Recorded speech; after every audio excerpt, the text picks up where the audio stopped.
Hi everyone, my name's Tegan. This is my first Fibre Arts podcast, so episode 1. Today I'll be talking about finished objects, current whips, my future plans for crafting, and about me at the end, if anyone wants to stay tuned for that. So let's get started.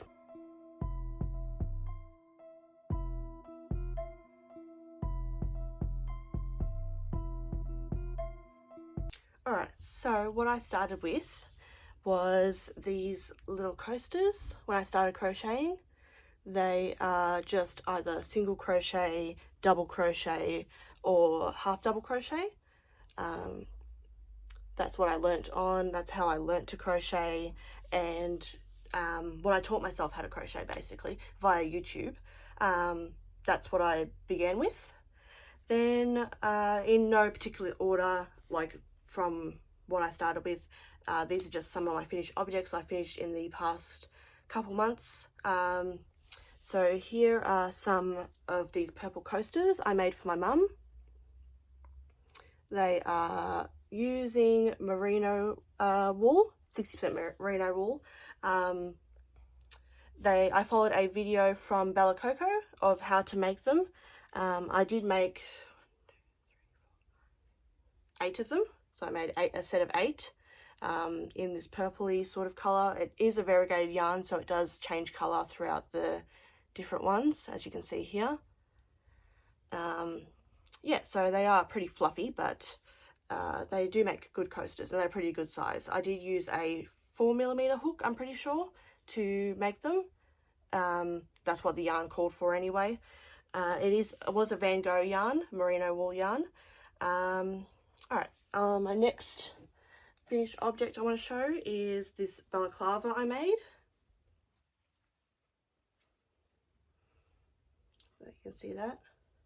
So your head goes in there and your neck goes in this area here, and then you basically wear it like a hood. I followed Michelle Jaesick's, I'll tag her in the comments in the description box below, her videos. I followed her balaclava video of her granny square balaclava.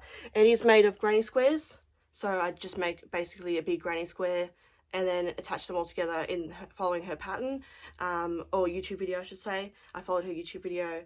I used Marvel 8-ply yarn from Spotlight. I don't know if you're from Australia, but Spotlight is our craft store basically here. That's all we really have is Spotlight, so that's, if I mention that, that's what I got it from. I used a 4mm hook for this, and I made 7 granny squares, these big granny squares, and attached them all together following her video. Next is my balloon dog. I finished this actually quite recently. I used Marvel Spot Saver yarn. That's a 10-ply yarn, if that means anything to you. I think some people use that as their reference for, so it's pretty plush, if you want to say. I followed the pattern for Knot Monster. It's a written pattern on Etsy. I followed to make this. I did have to click on a YouTube video to watch how to twist him together because it had pictures on how to twist it together, so I couldn't really figure out how to follow that, so I just looked up a video and twisted it together following the video. I'll try and link that down below as well in the description. Alright, next up is I made this jacket. It's actually a dog jacket. So I used Alt Knots, her tutorial on the Pike stitch. Lovely human. I do really love her YouTube videos. So that's the front, and I did I think 2 single crochet fixed ribbing. So you make the ribbing, so I made this panel first, and then I attached this panel with the surface crochet K, and then you make the ribbing afterwards, attaching it to the project, instead of making the ribbing separate and then attaching it, you just make it grow it off the actual project itself.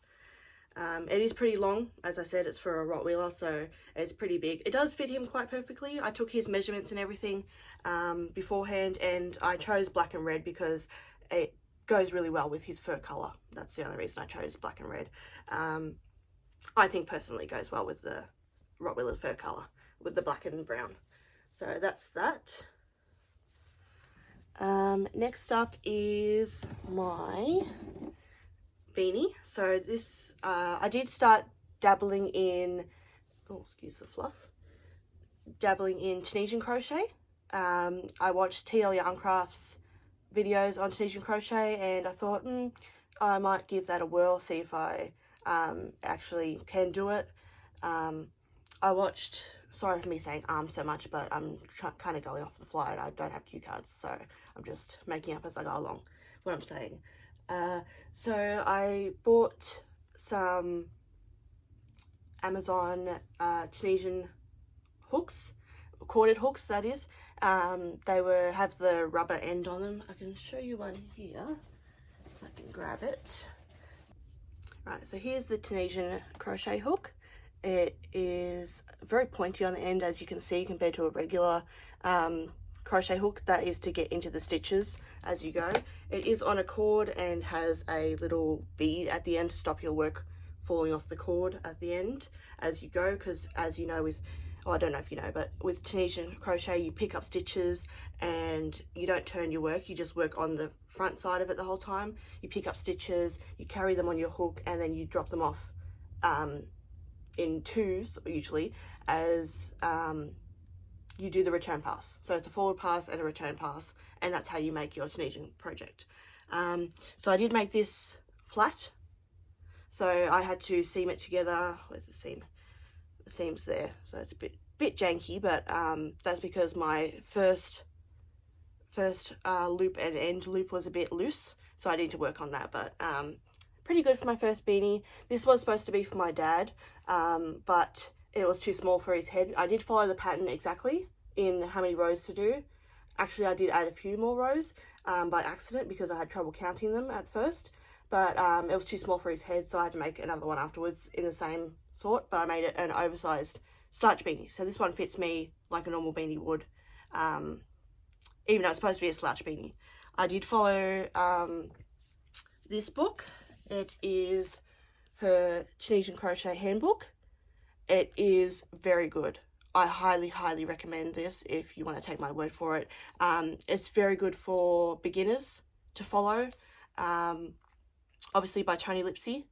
You can see my little notes, and I did make a crochet bookmark for it, just to hold where I'm up to. So that is a very good book. It's a beginner's guide, so it does have like the how to do the stitches, what you need for Tunisian crochet, basically how to fasten off, that sort of thing.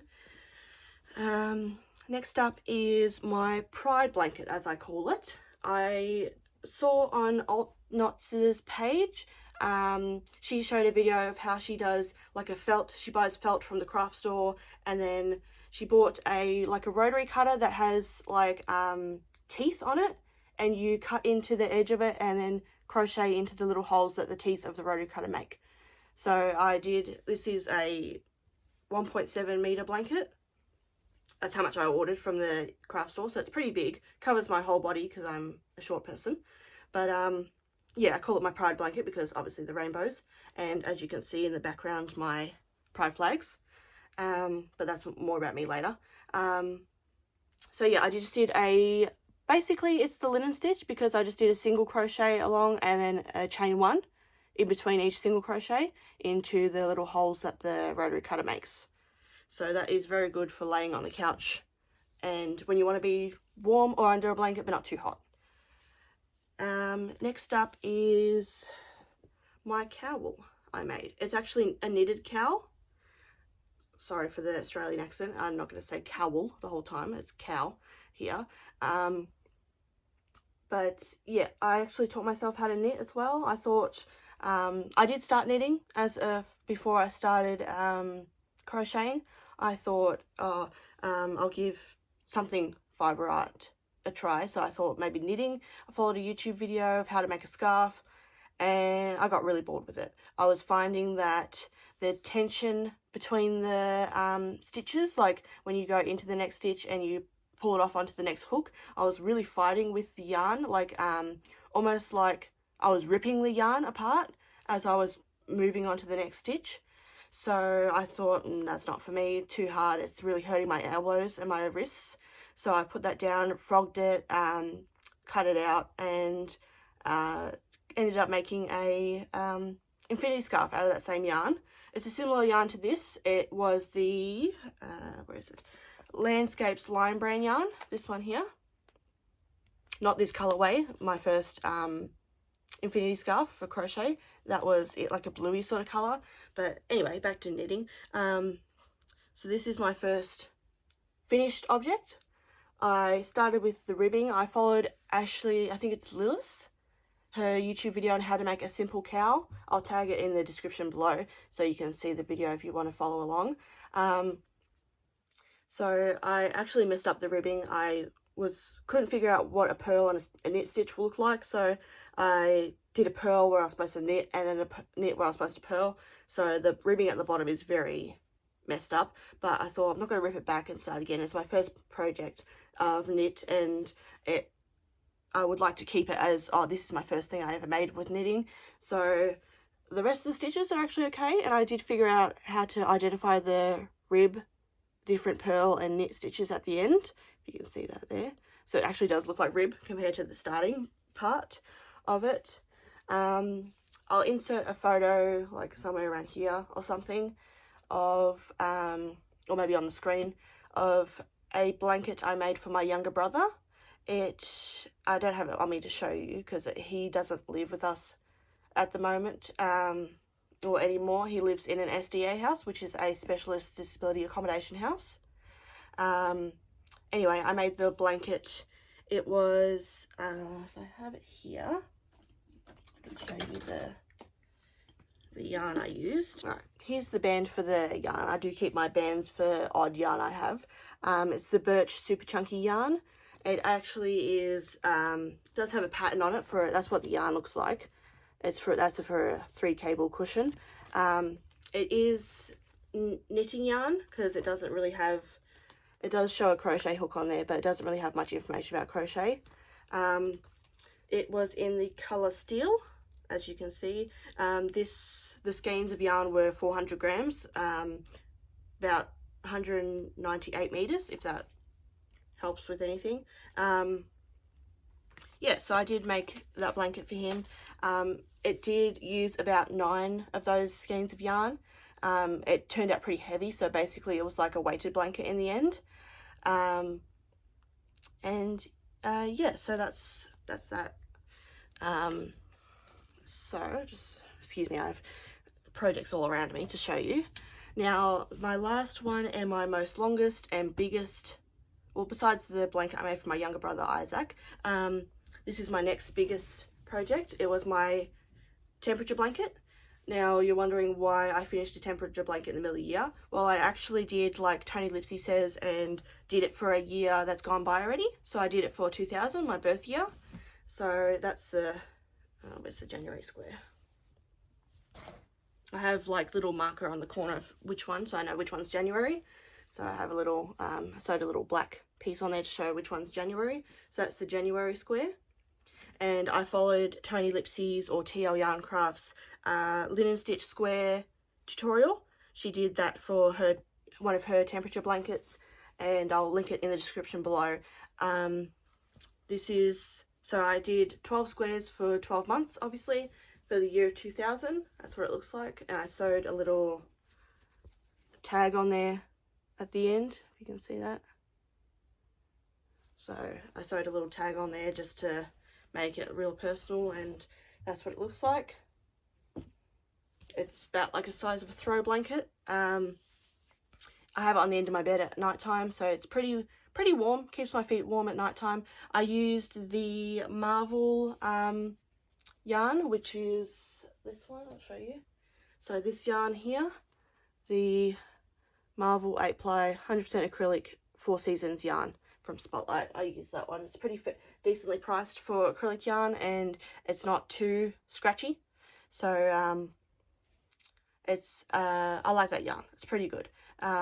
It's not too luxurious, like for the price, considering how much, but for the price of how much it is, it's actually a pretty nice yarn. I've used some nicer yarns. For example, the 2-1's Color Theory yarn.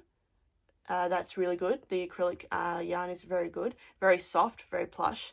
I did make a, I don't have it to show you, but I did make a, with this one here. This is the Color Theory 2-1's Lion Brand yarn. I used the colour Nutmeg to make a runner for the windowsill in the kitchen of my house, just to cover the ugly sort of windowsill. So I made a just basically a rectangle, really long rectangle out of that yarn, and that's all my finished objects.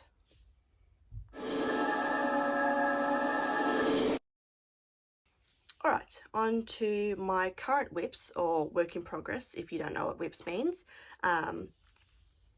So I did, as I showed before, I had the cowl that was made for me. I am working on in the round, another cowl for my mum. Same yarn, this one, the Lion Brand Landscapes yarn in the colour Metropolis, I think it is. So these are the little yarn stoppers and my little stitch marker. Just as I go around, I know where the start of the round is, and it's worked on circular needles, 6mm circular needles, and the length of the cord is, I think, 38 centimeters. So yeah, I'm working on that at the moment. That will take some time. I do about, I counted the rows of the previous cowl I made, and it was 35 rows with 103, well, I did 104 this time, 104 stitches. This is my yarn bowl I use. This is actually pretty new. It's the Culinary Co one. That was from Spotlight as well. It's actually a salad bowl.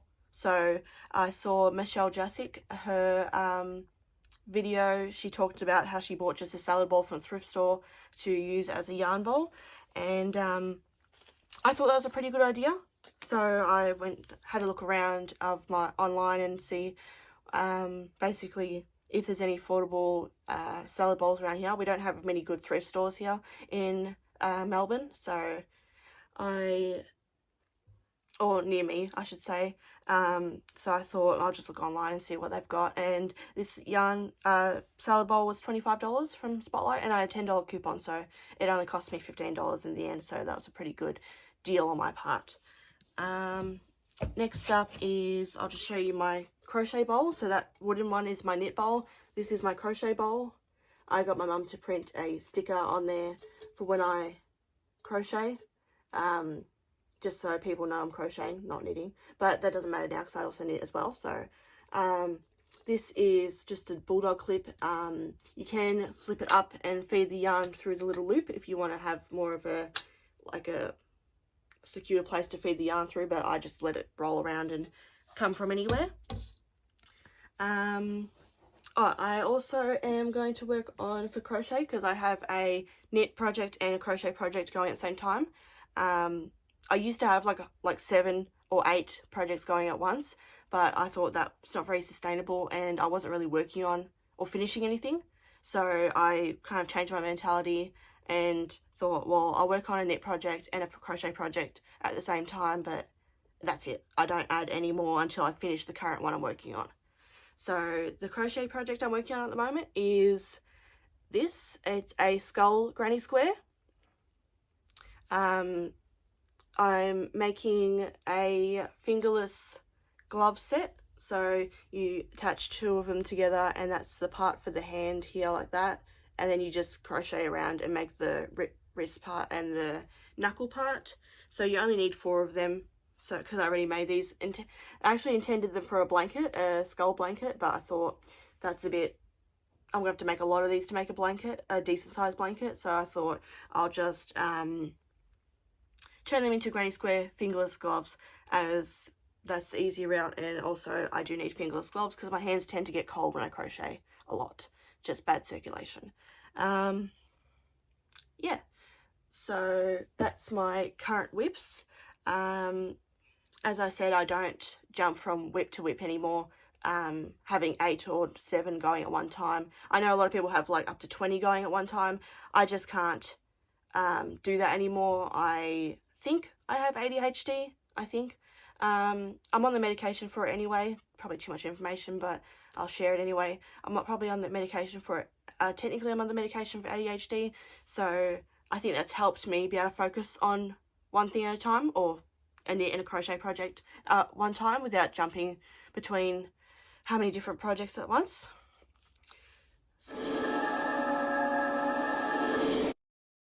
Alright, so my future plans, or future projects I should say. Here is the Karen Cakes yarn I plan to use and make a shawl with.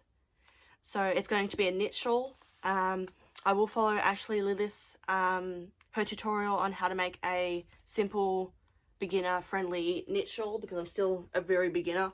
Like, I've only done, 2 projects with it. I've only done, as I said, two projects with knitting in general. So besides the scarf I started with a long time ago but never continued, which I stopped halfway and got rid of.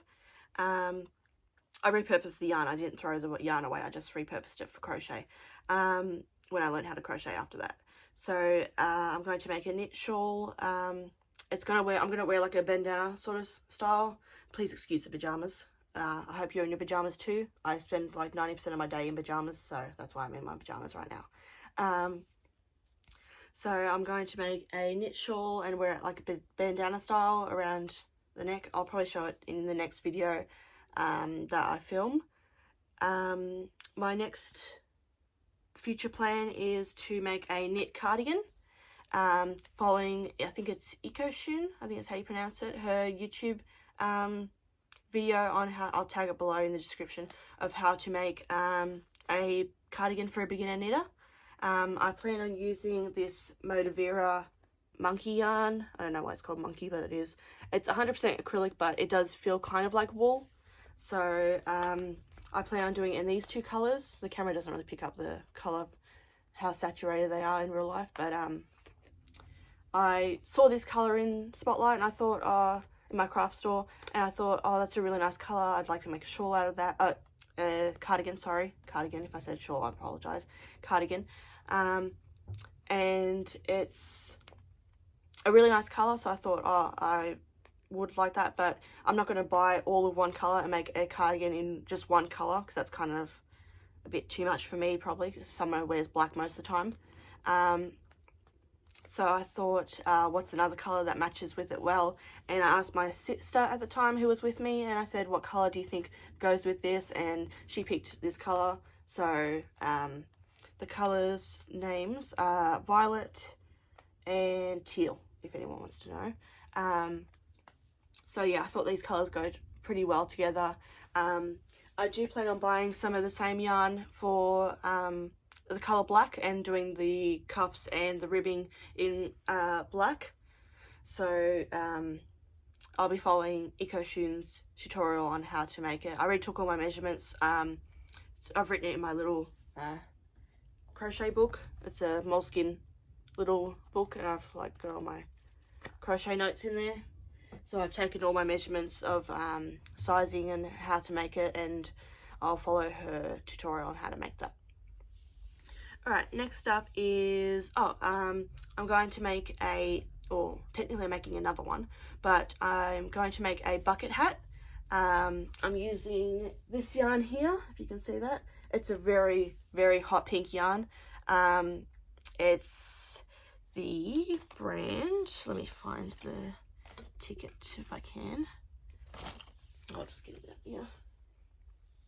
It's the Carnival 8-ply yarn, 100 grams, 271 meters. That's what it looks like.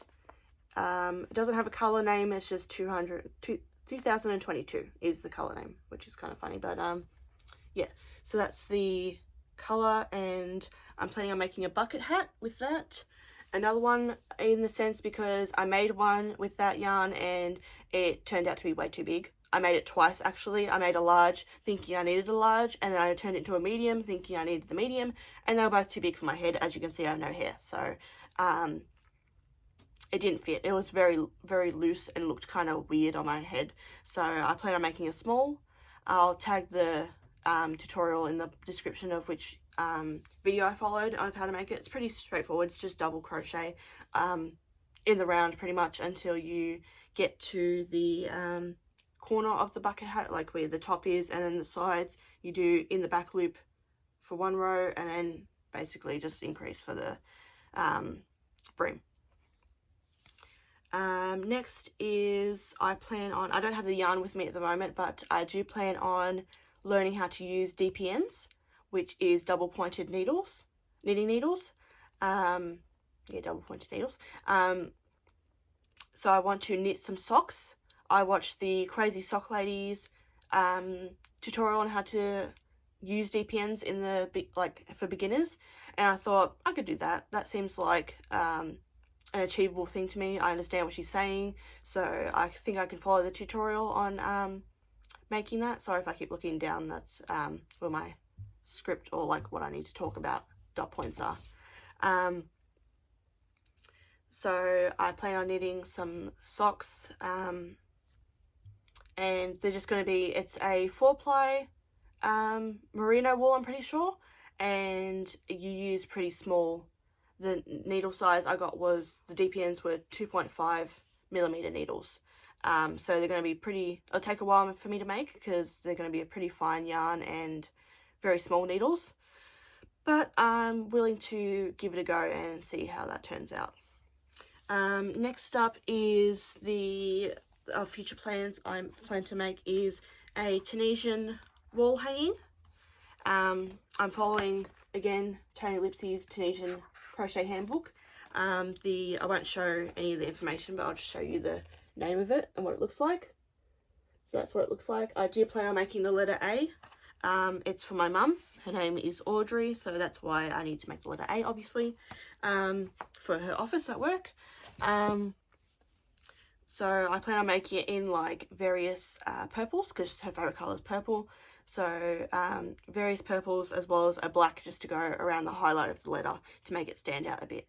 And I will need to purchase a dowel, or dowel as I would say, like a wooden dowel to hang the actual piece off so you can hang it on the wall.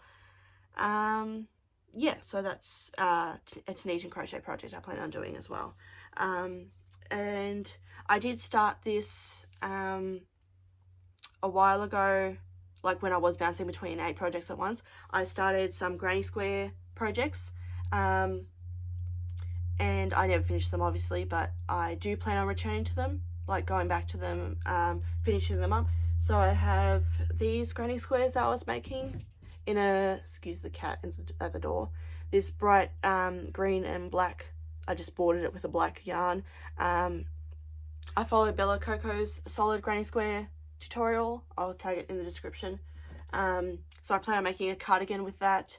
I did start sewing some together, but I think I'm going to use these squares as the arm piece because they fit like perfectly for my arm. So because they're quite small, so I thought I'm going to be spending forever making really small granny squares. So I think I will just increase the amount of rounds I do for the granny square to make the body part, to make it bigger, the squares bigger, so I don't have to make as many. I do have heaps and heaps of yarn down there. That's for that cardigan, but yeah, so that's one granny square cardigan I'm going to do. Here's another cardigan, patchwork. It's not really a granny square, it's more of a patchwork cardigan I plan on making. It's a variegated blue and pink yarn, and I just bordered it in black again, and I plan on doing the zigzag stitch to like sew each of the squares together. And that was also the Marvel 8-ply yarn. It's the the blue and pink version. I do tend to gravitate towards blue and pink being together. I just like those colours together, always have. And the black, obviously, because most of my aesthetic is black these days. So those are the 2 granny square projects I plan on finishing, as well as I started a puff quilt. I'll tag the video tutorial down below, but I started making some puffs to make a puff quilt. So I have to make 400 of these to make a 20 by 20 blanket, if my math is correct. I think it is, but yeah, I have to make 400 of these. At the moment, I'll tell you how many I have. I've made quite a few. I have a tub down here of how many I've made. I've made 74 of them. So here's the tub of them, all the different colours. So there's this colourway and this colourway and this colourway, and this is the most recent colour I'm working on at the moment when I go back to it, to working on that once I finish my current all the other projects I listed before. So that's kind of at the bottom of the list of what I'm going to do. Yeah, so then after that I do plan on following Tony Lipsy's or CapCut her Pilson Tunisian crochet blanket. I'll tag the video down below. There's going to be a lot of tags down there, but I do watch a lot of YouTube. So I plan on using this yarn. This is going to be the main colour of the blanket, the Pilson blanket. It's a join as you go blanket, so instead of making a whole bunch of squares and joining together, you just make one square, join the next one on, join the next one on as you crochet it, or Tunisian crochet it. So this is going to be the base colour of the blanket. It is the colour silver from the Spot Saver, oh, upside down, sorry, the 4 Seasons Spot Saver yarn. It's a 10-ply yarn, 100% acrylic. So that's the base of the blanket, and then these 4 colours will be the rest of the blanket's colours. So as you can see behind me, just there, that's where the rest of the colours are. I have all the rest of the yarn is. So these colours are going to be the patchwork different colours. So they're going to be the different colours of the different squares. And I think I haven't decided what colour I'm going to border the blanket with yet, but I'll decide when I get there, or once I see the colours together, I'll then decide which which colour I want to border the blanket with, whether it be black, white, cream, or even just the grey, or one of the colours, like one of the colours from the blanket, whether it's this one or one of the other ones that I particularly like. So I haven't decided yet, but when I get to it, as I say with most of my crochet projects or knit projects, it's when I get to it, because there's so many that I want to do. I have my list here, if you see on my iPad, my list of projects that I want to do. There's 33 on there. It doesn't look like much, but when you break it down and have to work on each of them, it does take a while. So who knows when I'll get to that, but I will get to it. I will get to it. Yeah. Alright, thank you for making it to near the end of the video, but now I'm just going to talk a little bit about me. If you want to get to know me, just stick around for this little segment. So as I thought I'd talk about, as I've seen in some other podcasts, I thought I'd talk about a little bit about me, stuff I want to share, that sort of thing. So I've been listening to, or when I crochet, I listen to either music, YouTube videos, or audiobooks. That's the general, or a movie I watch. But the main thing at the moment I've been listening to is audiobooks. So I'll just list off some of the audiobooks I've listened to. The very first, because I do love, as you can see up there, if you can see it, there's some dolls there that are from horror movies. I have ever since I was like, I'll say 10 at least, maybe younger. Ever since I was 10, I've loved horror movies, skulls, everything dark, creepy, scary, all that sort of stuff. So I thought I'd get Audible, which I do have. Video's not sponsored by them because I'm still a small creator, but thought I'd just mention that. So I thought, why not give horror books a whirl? Considering I love horror movies so much, I've watched almost every horror movie there is worth watching. I thought, let's dive into the world of horror books. So the first audiobook I listened to was The Haunting of Lee Harker by Darcy Coates.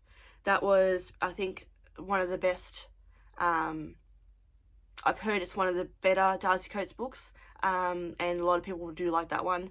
I'm not going to give what it's about, but you can obviously go on your own time or look it up, like what it's about. But it's about a haunted house, basically, or you think a haunted house, and then the story twists. But a lot of twists and turns, a lot of unexpected endings. I don't know if it's my ADHD or just myself, as maybe I'm just dumb, but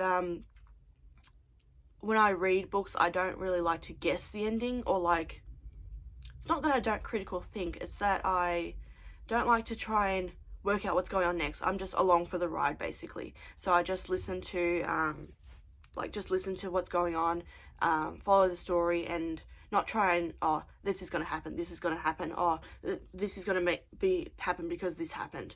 I just listen to, okay, that happened, so what's next? Because the story I'm enjoying so much. After the Darcy Coates book, I then went on to a bit more gory or like extreme horror books, based on, I think it's Andra or Andy, I'm not really sure, but her YouTube channel is Andra Kent. I'll tag her video down below of the extreme horror books video she did. So The Playground by Aaron Beauregard I listened to. It's not for most people, but it was pretty gross at some points, but I did enjoy that. It's basically like if you made a book about Saw for children, like the Saw franchise for children. That's basically what it's about. Wasn't too, like, it didn't gross me out that much, and it didn't like shock me like crazy. Some of the things were like, ew, why did you say that, sort of thing, but it's just, I did enjoy the book. I did enjoy it. Then after that, I read or listened to Tender is the Flesh by Augustina Bezterrica. Sorry if I butchered that, but yeah, I listened to Tender is the Flesh. It's basically a book about what if cannibalism became legal. Excuse the dark and the cat at the door. Excuse the dark themes of these books, but I do like dark stuff. So was a very good book. I didn't see the ending coming. I didn't actually foresee that it would end the way it did. I thought something different, completely different. I'm not going to give anything spoilers away, because if you want to read it, go ahead. It's very good. I highly recommend. All these books I'm listing, I highly recommend, unless I haven't read them yet, but I'll get onto that in a minute. It was a really enjoyable book. Some points it dragged on a little bit, but near the end it picked up quite a bit. Then I listened to None of This Is True by Lisa Jewell. I'm just reading off my iPad here, if you're wondering why I'm looking down. That book was fantastic. Wild ride from beginning to end. Didn't see any of the twists or turns coming. I was like devouring it. I think it's like 10 hours the book is, or maybe less, maybe 8. I'm not sure. I have it here, but it doesn't say because I finished it technically. Or I suppose I can bring it up and tell you if it will load. Oh, it was 10 hours. Okay. So I was right. 10 hours, and I devoured that in like less than a week. It was fantastic. I'm definitely going to listen to more of Lisa Jewell's books. The chapter by chapter, I was just devouring every chapter. Like, what's going to happen next? What's going to happen next? It was really good. Then I listened to Womb by Duncan Ralston. It's quite I wouldn't say raunchy, but definitely not for like younger people. I'd say if you're 18 and over, then listen to it. It's hard to explain what it's about, but he basically takes I'll say, I don't know how to bleep it out, but I'll say S3 and then X worker to a room. This guy takes one to a room, and he tells her a whole bunch of stories about like random stories, you think, and then in the end you'll see that they all sort of connect, and the ending was really kind of strange. When I finished it, I was like, that's a weird one, that's going to stick with me for a while. So I didn't expect that to end the way it did and go in the direction that it went.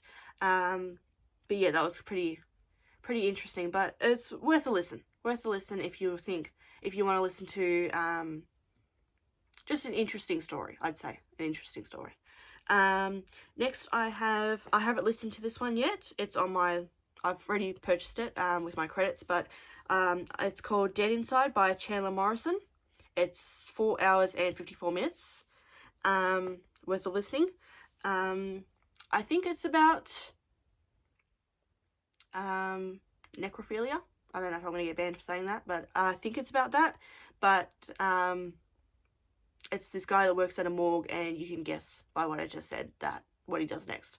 Or a security guard at a morgue. I'm not sure. I haven't really read the back. But yeah, I thought that might be an interesting listen. I don't know why I thought that was interesting, but you can tell that I do like messed up stuff in the end, really. But yeah, that's on my list to listen to. The next one I'm listening to at the moment, actually, is The Slob by Aaron Beauregard. I've heard that's pretty gross, and that it does get into pretty descriptive detail. I'm only up to the first chapter, so nothing really has happened yet, but I'm interested to see where the story goes, so that's going to be good. As for watching at the moment, on Netflix, I have Netflix, stuff that I'm watching at the moment is I'm rewatching Rick and Morty. I'll say Morty, not Morty. Rick and Morty, I'm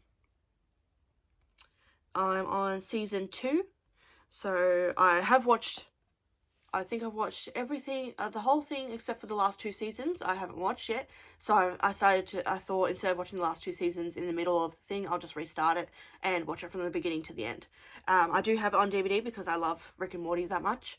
I did purchase it on DVD, and the box set I bought, and it's like a memorabilia limited edition collector's item to have, so I bought that.